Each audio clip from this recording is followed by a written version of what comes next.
Halo Sobat Berinvestasi, berikut merupakan ulasan pasar minggu ini. Zona Amerika, sesuai ekspektasi, The Fed tidak menaikkan suku bunga acuan di bulan November. Suku bunga acuan Amerika Serikat tetap berada di level 5,25 hingga 5,5% tertinggi selama 22 tahun terakhir. Dalam pernyataannya, pimpinan The Fed menyebutkan bahwa FOMC belum mendiskusikan terkait penurunan suku bunga acuan. Fokus utama masih terkait apakah The Fed masih perlu menaikkan suku bunga acuan kembali atau tidak. Data ketenagakerjaan bulan Oktober telah dirilis. Tingkat pengangguran meningkat menjadi 3,9%, sedangkan non-farm payroll hanya bertambah 150.000 lebih rendah dibandingkan penambahan 297.000 bulan September.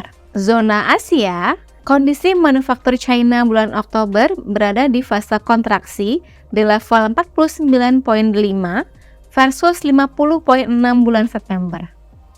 Kita masuk ke zona Indonesia. Kondisi manufaktur Indonesia bulan Oktober masih berada di fase ekspansi atau berada di level 51,5, tapi mengalami penurunan dibandingkan bulan September di level 52,3. Inflasi bulan Oktober tumbuh 0,17% month on month atau 2,56% year on year versus inflasi bulan September di level 0,19% month on month atau 2,28% year on year. Data-data yang akan dirilis pekan ini adalah yang pertama, data pertumbuhan ekonomi kuartal 3 yang diprediksi tumbuh 5,05% year on year versus 5,17% year on year kuartal 2. Yang kedua, cadangan devisa bulan Oktober yang diprediksi sedikit mengalami penurunan menjadi 133 miliar US dollar versus 134,9 miliar US dollar bulan September. Data ketiga adalah tingkat kepercayaan konsumen bulan Oktober yang diprediksi masih berada di fase optimis di level 121,1.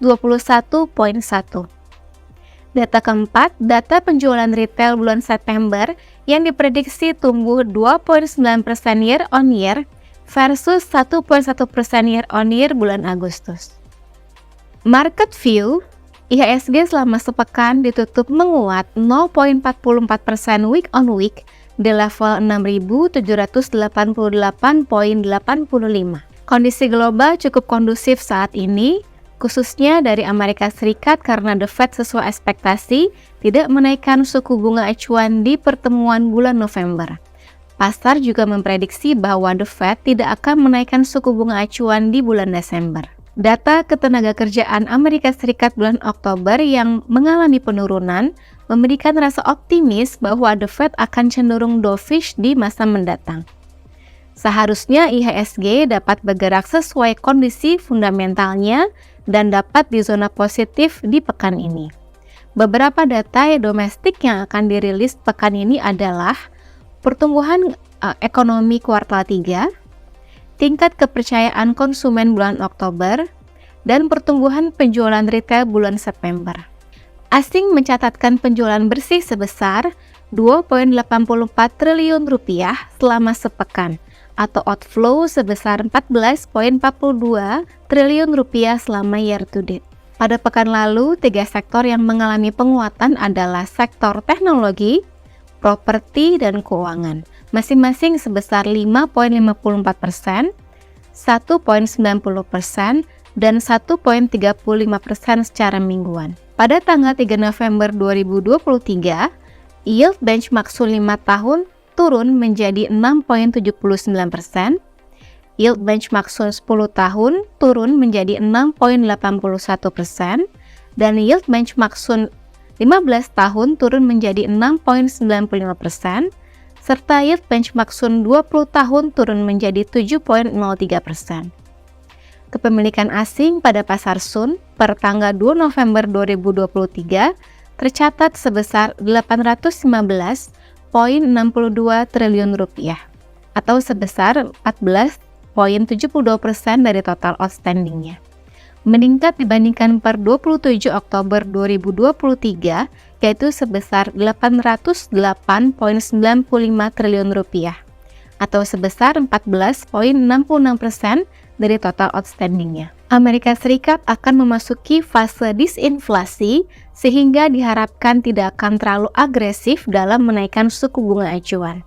The Fed masih menaikkan suku bunga acuan di bulan Juli, namun masih mengindikasikan kebijakan moneter yang ketat bila inflasi masih berada di atas target. Di tengah isu resesi, The Fed masih cukup optimis ekonomi Amerika Serikat akan tumbuh 2,1% year on year di tahun 2023.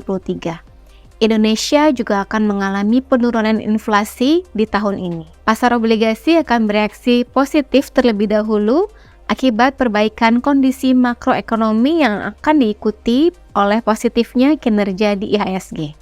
Sobat berinvestasi, tetaplah berinvestasi.